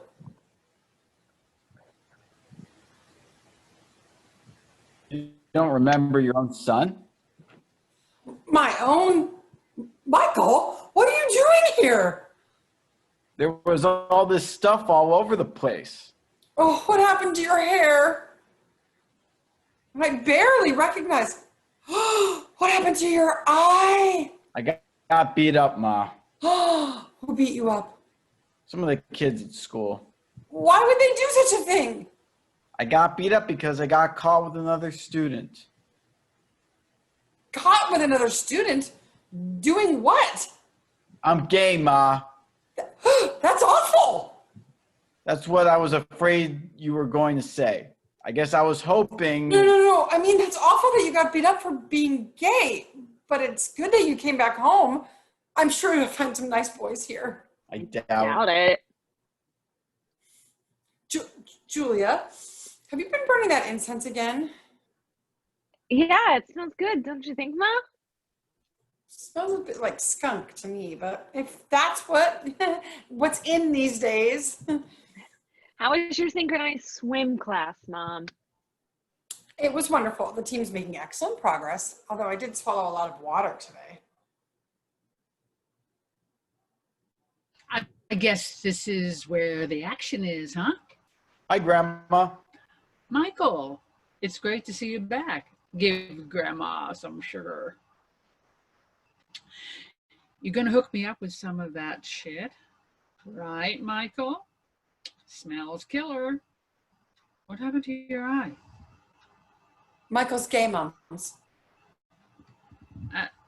And that's like a side effect? The hair, too? I hope you're not disappointed in me, Grandma. I know it came as a big shock. I'm not surprised at all. Of course you're gay. Anyone with a father like yours would be ashamed to be a heterosexual male. Your grandfather was gay too, you know. Cole's father had 6 kids. Not Cole's father, your father. Papa was the straightest man who ever lived. Think about it, Janice. The man was a workaholic, a religious fanatic, and a total control freak. It was all about repression. Every minute he had to push down his illicit urges and redirect them into socially acceptable activities. That's why he never touched a drop of alcohol, for fear it might unleash the demons. I don't believe it. The poor man spent his whole life running away from who he was. You're the same way, Janice. It's like you and your exercise classes, trying to fill up a yawning chasm of unfulfilled desire. And boy, was he lousy between the sheets, so uptight, like squeezing water from a stone. It's a miracle you were ever conceived. We really know how to pick them now, don't we? I guess the basic problem is these husbands never come as advertised. That's supposed to mean. I know exactly what she means. I'm never getting married. I hate all men. Oh, don't say that, Julia. Your friend Scott is such a nice boy. Scott is a total drip. He really gets on my nerves. Well, nobody's perfect, dear. And the point is that despite his imperfections, Grandma stood by my father through thick and thin. You make your bed and you lie in it. That's what being an adult is all about. Yeah, I suppose you could look at it that way. But then again, Janice, you're not the only one with a fitness program. Grandma had a fitness program of her own back in the day. What were your sports, Grandma? Oh, I had me some dedicated, highly skilled personal trainers, the kind with them washboard abs and tight little buns. Those boys used to give me a long, hard, full body workout till I had to beg them to stop. Catch my drift. Hey, Cole, speak of the devil, what's that white stuff hanging off your nose, Oh, gross. Oh, it's just whipped cream. Well, what do we have here? A family powwow? Shouldn't we be mobilizing some of these resources to the preparation of dinner? Matter of fact, I think I smell something burning. Mwah. How was your taekwondo today, dear? And what are you doing here?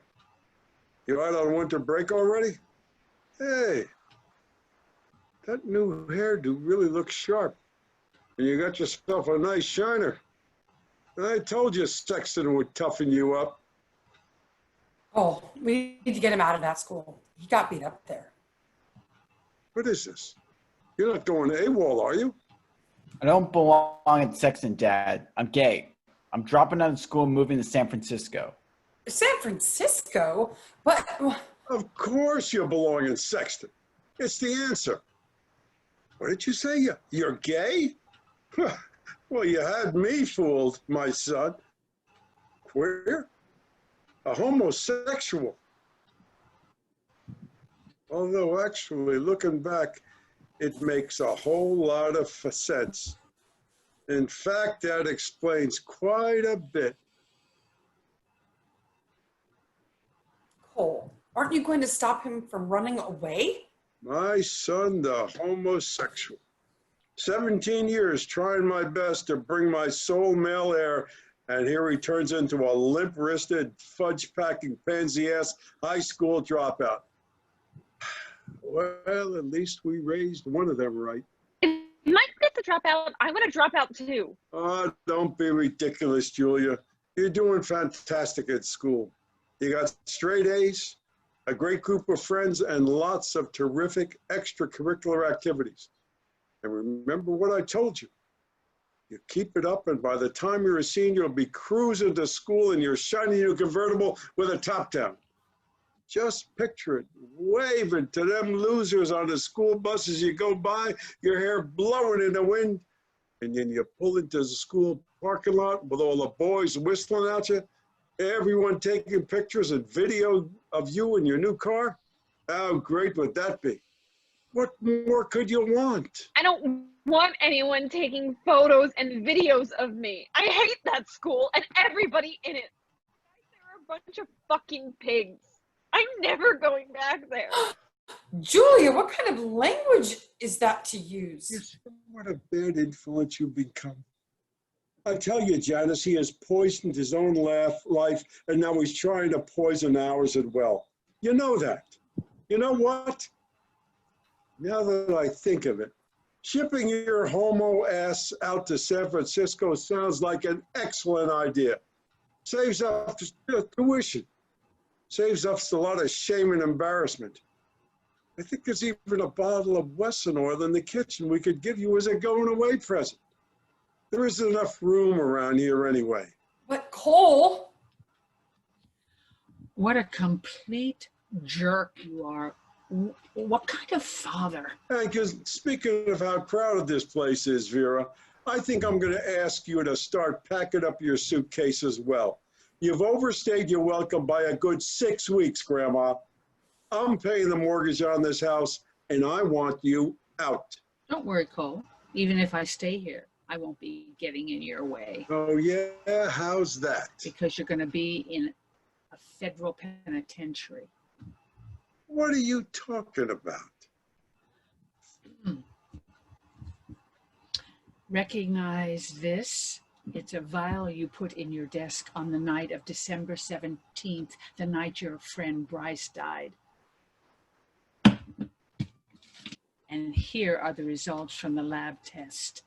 Gamma hydroxybutyrate, GHB. It's a date rape drug, a Mickey Finn, the same drug they found in Bryce's system. Let me see that.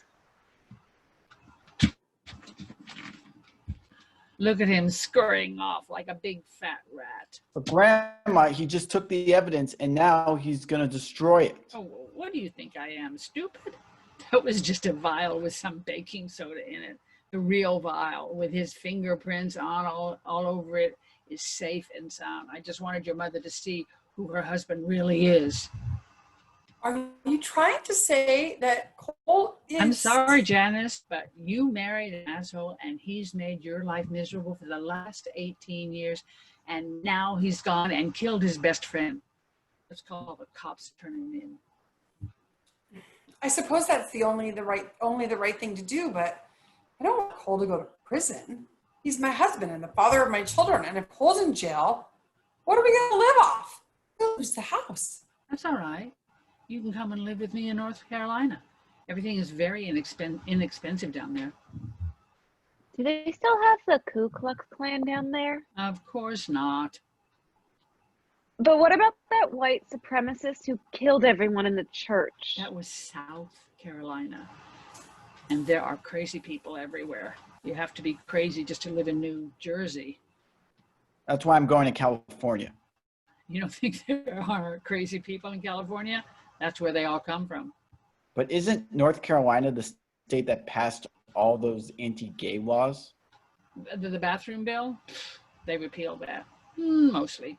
And besides, were you planning to start wearing a dress and using the women's bathroom, Michael? I might.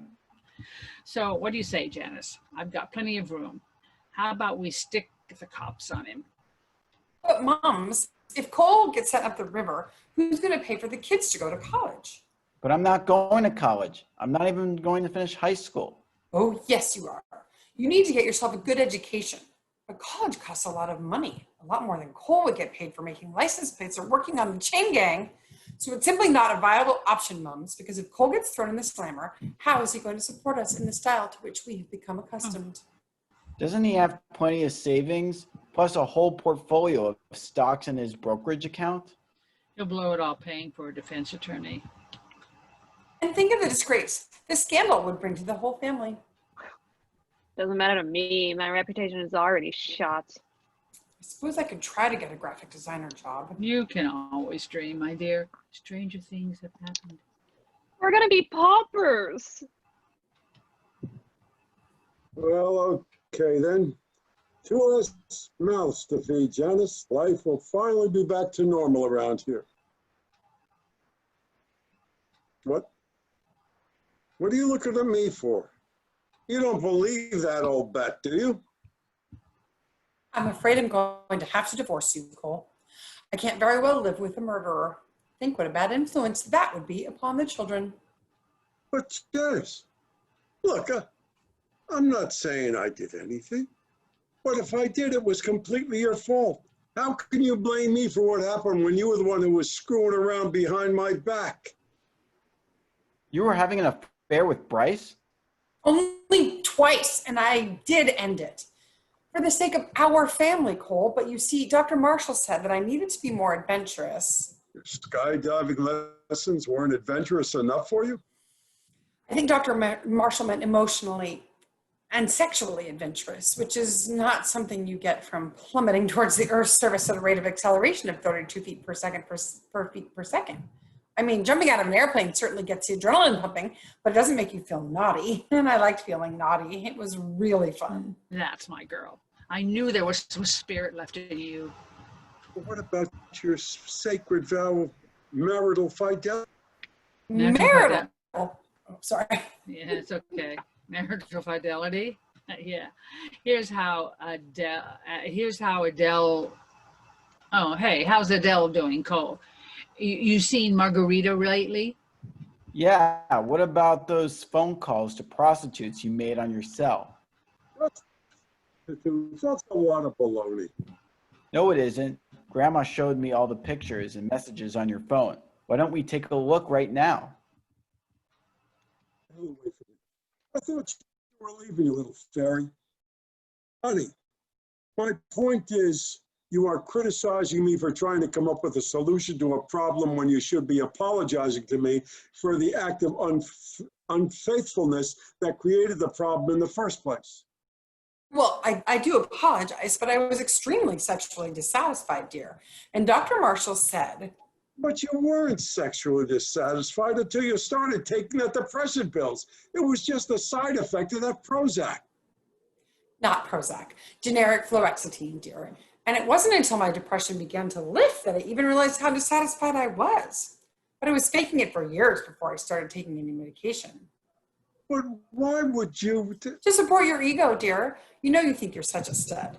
But fluoxetine or no fluoxetine, I don't think there are many women who can achieve orgasm when a semi-erect penis is inserted into their vagina for 3 minutes. Ah! I'm sorry, Julia, but I think you've reached a stage where you need to understand about these things. And with zero foreplay, I might add. And especially if you're hung like a squirrel. What do you know about it? I know plenty, you prick, you pindick. I told you not to marry this sleazy bullshit artist. And the whole time I'm just thinking about how you're going to fall asleep on top of me when you're done, worrying that I'm going to be crushed or suffocated. After all, you're not exactly slender, Cole, so I can assure you it is not a very pleasurable experience. All right. But I have heard quite enough. Honey, you can discuss your frigidity issues with your therapist, not in the middle of the family gathering at which your mother and children are present. Let's get to the bottom line here. Janice, the sad truth is that Bryce took those drugs and Bryce did himself in because you told him that you weren't going to see him anymore. And I think what you need to remember is that the reason you ditched him in the first place was to keep your family together. So unless you want to feel as if Bryce hanged himself to death in vain. Oh, Cole, aren't these the gloves that you used to kill Bryce? Give me those, you old hag. These need to be properly disposed of. What a dork. Michael, if we were to move with you to California, would you be willing to live at home and go back to high school? I guess so. We're moving to San Francisco. Should I start packing? Janice, do you have any idea what the real estate market is like in San Francisco?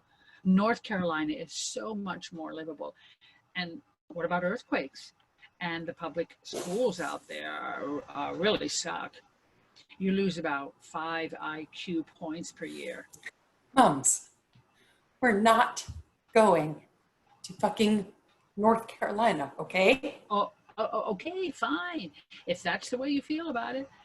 But how are we going to find any heterosexual men out there? Have you thought about that? I think for the time being, we might be a lot better off without any heterosexual men. Look what those brutes have done to his face. Come on, Michael, let's find something to put on that eye. I think the whole world might be a lot better off without any men. Don't say that, Julia. You'll find that they can come in very handy. Not for me. I'm a lesbian now. Julia, listen to your grandmother. You're going to be all right. Maybe you just have to lower your expectations a little, because if it's a human being you're looking for, they all come with flaws. That's just our nature. But I have lowered my expectations. At least what I expected of myself, and I don't want to do that anymore. Well, that's okay too. It just makes the road a lot tougher. But Grandma, I've made such a fool of myself. I'm ashamed to tell you how stupid I've been. Of course you did something stupid, Julia. You're 16 years old. But that's fine, because you have to use your mistakes and learn from them. That's what growing up is all about. Your mother and I, when we were your age, we just followed the rules. You know where that gets you? Into a rut that you don't know how to get out of. But you just can't roll up and die. You have to be more resilient than that. Everyone has to face some adversity in this life. Look at your mother now. She just realized that her whole marriage has been a complete farce, the consequence of a disastrous error of judgment on her part. But she's ready to pick herself up and strike out on her own. Look at your father. He just committed the most heinous crime known to mortal man. Seems to be taking it right in stride. And look at your brother. He just found out that he's despised by his own father for the rest of his life. He's going to feel like an outcast among certain sectors of our society. But he's courageous enough to try someplace new, a place where maybe he'll feel like he belongs. And look at me. I was just informed that my daughter and grandkids, who are everything in the world to me, are about to move 3,000 miles away. Okay, I'm going to go sell my house and move out there with you. Now, does that help to give you at least a little bit of perspective on your problem? I guess so, but it's just that this boy has some rather compromising pictures of me. Really? Well, what did I just say? You're only 16 years old, Julia, and I can assure you the district attorneys around here take child pornography laws very seriously. He shows anyone those pictures, they'll lock him up and throw away the key. Really? How about you give me his parents' phone number, and I'll give them some free legal advice, plus a little peace of my mind while I'm at it. I feel better already, Grandma. Okay, so stop your whining. We're all going to get a fresh start, Julia. You're a beautiful young woman with the world at your feet. Just don't try to be something you're not. And don't take yourself so damn seriously. Where did everyone go? Janice, where's dinner? Janice is leaving, Cole. Everyone is. So it's all yours. You've got plenty of room now. End of play. Woof. Yay. Oh my gosh. Everyone was so good. Where did you find that play? Michael, you were so good. I'm not even sure anymore, Liz. I had just been looking and